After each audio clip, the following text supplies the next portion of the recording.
Hello student, welcome my online class. विशेषण आज मैं बताने जा रही हूँ आपको। विशेषण एडजेक्टिव। विशेषण क्या होता है, चलिए मैं आगे बताती हूँ आपको। संज्ञा या सर्वनाम की विशेषता बताने वाले शब्दों को विशेषण कहते हैं। तो संज्ञा या सर्वनाम की विशेषता बताने वाले शब्दों को, यहाँ बताया जा रहा है शब्दों को विशेषण कहते हैं। जैसे राधा सुंदर है। राधा सुंदर है। सुंदर वर्ण क्या है? सुंदर वर्ण राधा की विशेषता बता रहा है। राधा की विशेषता बता रहा है, तो ये विशेषण है। और राधा क्या है? विशेष्य। क्योंकि राधा की विशेषता ये बता रहा है, तो विशेष्य कौन हुआ? राधा। विशेष के बारे में आप लोग शायद जानते नहीं होंगे, या फिर हर कोई नहीं जानता है, केवल विशेषण बता दिया जाता है और जगह। तो यहाँ विशेष क्या है वो मैं आगे आपको और बताऊंगी अगले टॉपिक में। अभी मैं केवल और विशेषण को ही केवल बता रही हूँ। तो राधा क्या है? विशेष्य। और सुंदर क्या है? विशेषण। तो राधा की क्या विशेषता है? राधा कैसी लड़की है? तो राधा सुंदर लड़की है। कैसे पता करेंगे कि ये विशेषण शब्द कौन सा है? तो कैसी, क्या, कौन, इस तरीके से आप क्वेश्चन करके जब पता करेंगे तो ये आपको पता चल जाएगा कि ये विशेषण है। रवि ईमानदार है। रवि की विशेषता क्या है? ईमानदार। ईमानदार है।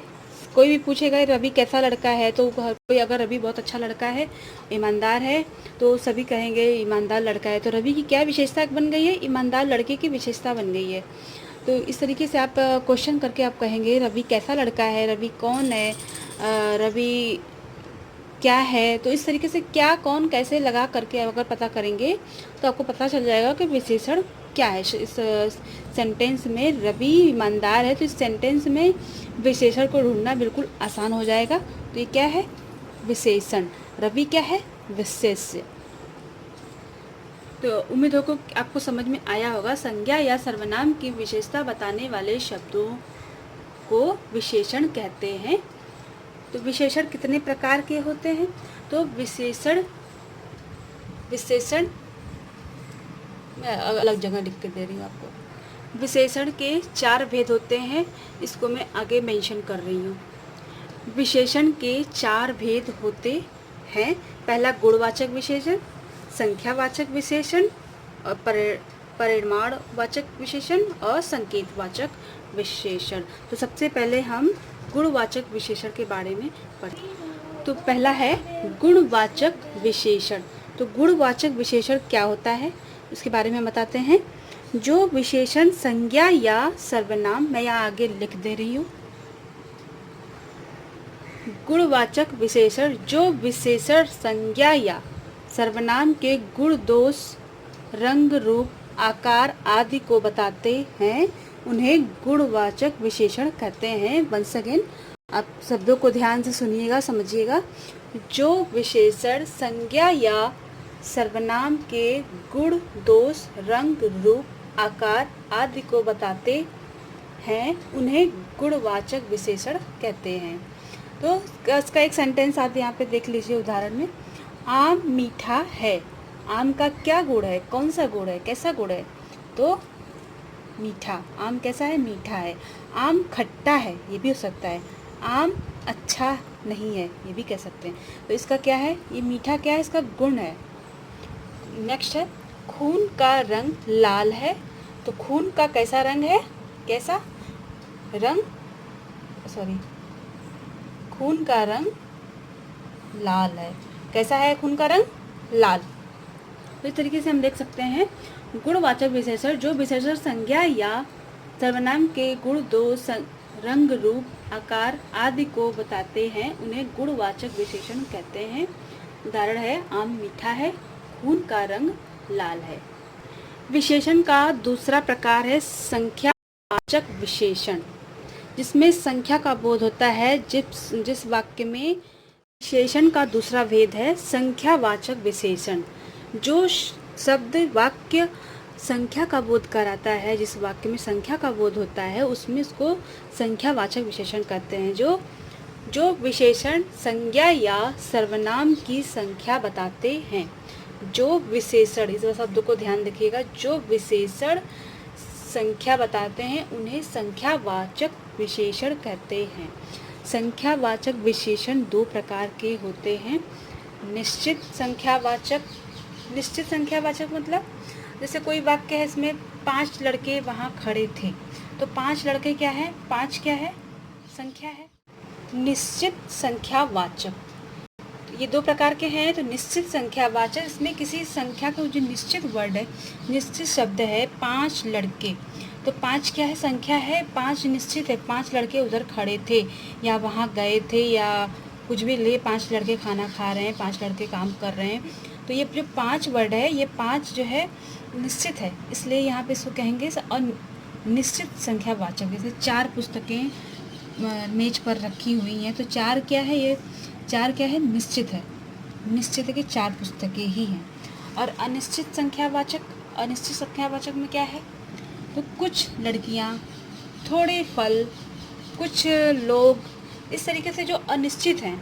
कुछ चावल, एक पैकेट चावल, तो चावल एक पैकेट तो मतलब निश्चित हो जाएगा, निश्चित संख्यावाचक। थोड़े चावल, थोड़े दाल, इस तरीके से क्या है, अनिश्चित है, तो बहुत सारी संख्या में है, तो इसलिए निश्चित और अनिश्चित का आपको मतलब समझ में आ गया होगा।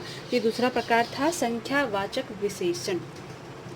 अब हम तीसरे प्रकार के बारे में बताएंगे। विशेषण का तीसरा प्रकार है परिमाणवाचक विशेषण। परिमाणवाचक विशेषण, तो इसका मतलब इसकी माप की जाती है, इसका कोई एक आप काउंटर नहीं कर सकते। जैसे संख्यावाचक में हम एक चीज़ में काउंट करते हैं, ये मात्रा जैसे कि 1 लीटर दूध, 2 लीटर दूध, इस तरीके से आप काउंटिंग तो कर सकते हैं, लिक्विड की काउंटिंग तो हो नहीं पाएगी, इसलिए इसको बोला गया है इसमें परिमाणवाचक विशेषण। संज्ञा शब्दों का माप तौल बताने वाले, यहाँ माप तौल की बात हो रही है, माप तौल बताने वाले विशेषणों को परिमाणवाचक विशेषण कहते हैं। इसके दो प्रकार हैं, निश्चित परिमाण और अनिश्चित। जिस तरीके से आपने संकेतवाचक संज्ञा के बारे में समझा, तो संकेतवाचक में क्या संख्यावाचक के बारे में आपने समझा, तो संख्यावाचक जो विशेषण है उसमें आपने संख्या को 1 2 3 4 करके आपने काउंट किया। इसमें परिमाणवाचक में आप काउंट नहीं कर सकते, लेकिन इसमें भी एक संख्या है 4 मीटर, 4 मीटर कपड़ा, तो ये क्या है, मीटर, 4 मीटर कपड़ा, तो अब 1 मीटर अलग अलग से आप काउंट तो कर सकते हैं, क्या एक चीज़ को आप नहीं काउंट कर पाएंगे। तो ये क्या है, 4 मीटर कपड़ा, 2 लीटर दूध, इसकी भी आप कोई माप नहीं कर सकते, इसलिए संख्या मतलब गिन तो नहीं सकते 2 लीटर दूध को। तो इसमें आप एक इस तरीके से समझिएगा कि जो संख्यावाचक और जो परिमाणवाचक है, इसमें बहुत सारे कन्फ्यूज़न बच्चों को आ जाती है, तो आप इस चीज़ को ध्यान में शुरुआती समय में ही ध्यान रखिएगा। तो जिसमें संख्या है तो उसमें 4 पुस्तकें दी गई हैं, 4 लड़के दिए गए हो, मतलब ऐसे मतलब एक चीज़ अलग अलग चीज़ें दिखाई देती हैं। 4 लीटर दूध को आप एक में मिक्स करोगे तो आप ऐसा तो नहीं 4 लीटर दूध ऐसा आपको दिख रहा है कुछ अलग संख्या, तो इस चीज़ को आपको ध्यान में रखा है। निश्चित परिमाणवाचक विशेषण, तो 4 मीटर कपड़ा, 2 लीटर दूध, इस सच को आप ध्यान में रखिएगा। अनिश्चित परिमाणवाचक, तो थोड़े से चावल, कुछ घी, ये लिक्विड चीज़ें हैं, जैसे माप तौल इनकी होती है, माप के द्वारा पता करते हैं, तो इसे हम कहते हैं परिमाणवाचक विशेषण। अब हम इसका चौथा प्रकार आपको बताने जा रहे हैं, संकेतवाचक विशेषण। ये चौथा प्रकार है विशेषण का, संकेतवाचक विशेषण।